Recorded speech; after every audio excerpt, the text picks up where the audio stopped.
AB পার্টির নেতৃবৃন্দ, সাংবাদিকবৃন্দ এবং ব্যবসায়ী সমিতির নেতৃবৃন্দ, বিভিন্ন পেশাজীবী নেতৃবৃন্দ, আমরা আসলে বঞ্চিত একটি জেলা।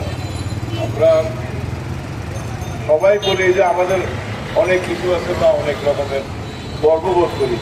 মূলত আসলে আপনার একটু পিছনে গর্ববোধ করার মতো কোনো কিছু এখানে প্রতিষ্ঠিত হয়নি। একটু পিছনে আসলে কি নেই কোনো বিশ্ববিদ্যালয়, নেই কোনো মেডিকেল কলেজ, নেই কোনো বুয়েট, এমনকি একটা টাউন হলও নেই।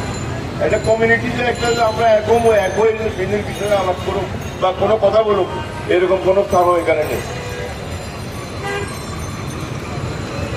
আজকে আমি এই মানববন্ধন, এটা উন্নয়নের বিষয়, শুধু হাসপাতালের বিষয় না, আমি সমগ্র বিষয় নিয়ে বলতেছি।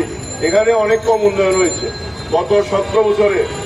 গত 17 বছর কম সময় না, 17 বছর অনেক লম্বা সময়।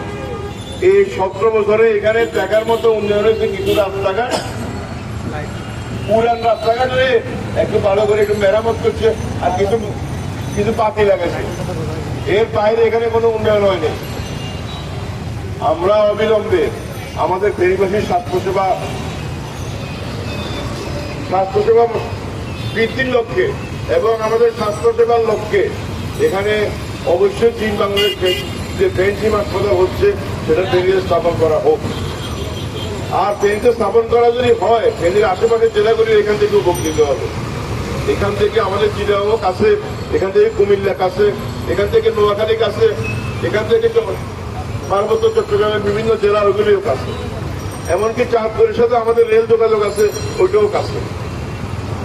তো আজকে এখানে আমাদের সাংবাদিকবৃন্দ এবং ফেনীবাসীর উদ্দেশ্যে আমার বক্তব্য, অ্যাকচুয়ালি এটা কোনো জনসভা করে বা বড় বড় আয়োজন করে এটা সম্ভব না। সেক্ষেত্রে বিভিন্ন রকমের প্রতিযোগিতা হবে, আপনারা নিজেরাও বুঝেন।